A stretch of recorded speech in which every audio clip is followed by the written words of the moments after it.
Thank you. I have very few slides today, thankfully, for my sake. So I'll give you a bit of an introduction as to what I do, who I am, and what I found. So I grew up in California, in the desert north of LA near Mojave. And it was a really simple place to be. Didn't have much to do but think. Wide open spaces, huge sky, not a lot of friends. So you tend to draw your attention a little more inward, and then it has the chance to go outward. And so I developed my art and music from the time I was a little kid, and that was essentially just what I did. And it was always this longing for depth and this longing for meaning, and to connect a sense of purpose to my work. And you know, in popular culture, it was kind of hard to find that, and so, you know, you were continually like thirsty and you didn't have water. And so I always had a hunger for travel and adventure, and my parents wisely recommended that I get into medicine and get into nursing. And I was like, okay, why not? Give it a try. And so I was able to study medicine in California as well as music and art. And it added some surprising insights with the combination. And so I finally was able to travel. I had the money as a nurse to go across the world and to go to all these places I've always wanted to go, and to find beauty and to find different perspectives and different elements of humanity to inspire my music and my art and my life, essentially. And things really started to shift when I started working with the dying, with hospice. And it was pretty much what I was looking for when I was thinking on the concepts of purpose and what art can really do to serve and connect the dots and to find beauty. And so I'll share a little bit about what that's meant and how my being here hopefully will inspire you, maybe in a small way, to explore that in your own artistic capacity. And so essentially I'd walk into a room as a nurse just to paint the environment for you. To someone alone, or someone feeling like they're meaningless, or feeling like their end is near and they have nothing that they can really do to make any sense of it. And so I believe we're all poets and artists deep down, even if you think you're not. I think everyone has the capacity to see meaning and beauty and then describe it beyond themselves. And so what I would do in my own way, I would sit down with this person in their bed, my patient, my teachers, my inspirations, and I'd ask them to tell me what they've learned and tell me what this moment means to them and how they view life, knowing that it's going to be very short until they have no more life in this body. And so I've heard many stories from so many people, and so I've taken those stories and I've written them essentially as windows into them. And art, in a sense, has been that window to the world from them, so that they can be heard and their stories can be understood. And I think every human wants to be heard and understood. And art does that, and for the world to see into their world. And art can be that window for so many that fear the mystery of death and the mystery of the loss of their normal life. Art can provide a palatable vehicle for lessons with that environment. And so I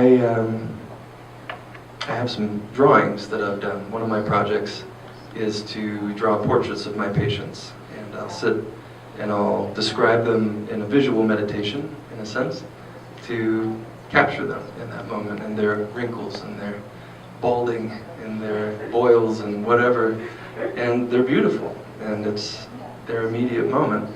And then I write a poem with them. I've borrowed this beautiful idea called Japanese death poetry, and it's where these people in Japan, haiku poets and Zen monks, would write their final haiku the moment before they died. and it would be their final impression to the world and of the world. And it's short, it's succinct, it's clear, and it's beautiful, it's powerful. And so I'll tell you a little about this guy. This was one of my patients out in the middle of nowhere, out in Mojave, and his name is Lee. And he taught me so much about perspective.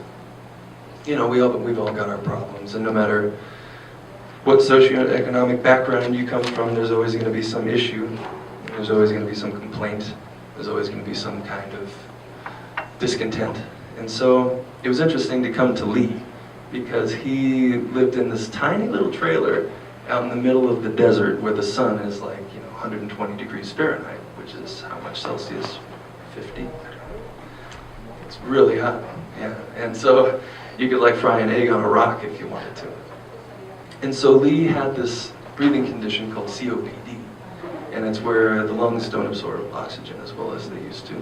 And so he was always on oxygen, and he was always struggling for breath. And so sometimes when I'd come to him as a nurse, and I'd arrive at his door, and I'd knock on the little flimsy tin door it was, and then like, "Hey Lee, I'm here."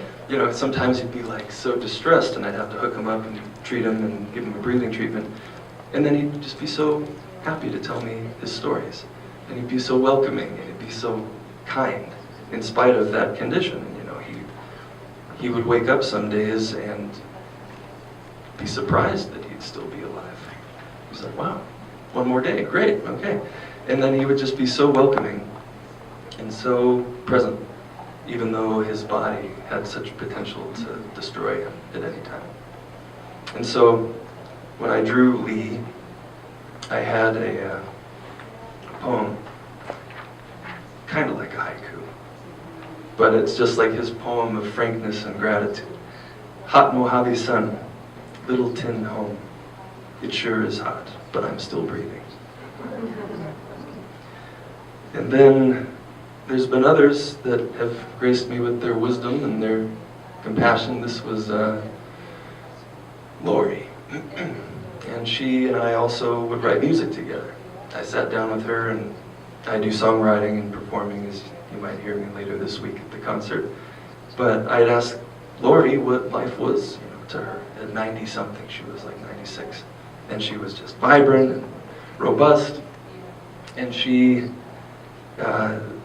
just shared so many beautiful things about what life meant after living for so long.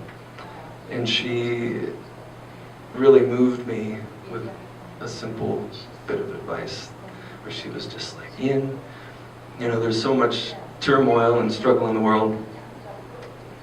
If only people would stop and take that minute to say hello, and to truly mean it with love, and just the simplicity of greeting someone with love." And so we wrote a song about it called "Hello," and it's one of my favorites to this day. And so, with the time that I have, goes by much faster than you think it's gonna when you're talking. What I'm hoping to provide here to you all is an opportunity to explore how you can embrace this perspective through a meditation that I'm borrowing from the Japanese death poems, to where you actually meditate and visualize your end and picture your life as it is, as if it was going to end very soon. And for me, I've been doing it every day for a long time, and it opens your eyes through brevity. My life has kind of been an intentional series of short chapters to make you appreciate the beauty of what you have now, but you get used to so quickly. And one thing that death has shown me is many times we awaken to this much too late. And so, with the aid of poetry, it's a way to consolidate that experience into a haiku. And so, in the workshops I'll be doing, we'll be together imagining and discussing what it would be like if we were going to die very soon, and then what beauty do we see? What makes us feel that love that is in that longing, knowing that we're going to say goodbye. And so with that, we write our haiku, and we share our haikus with each other. And I encourage everybody to participate in a way, not only in the workshops, but then as a daily practice.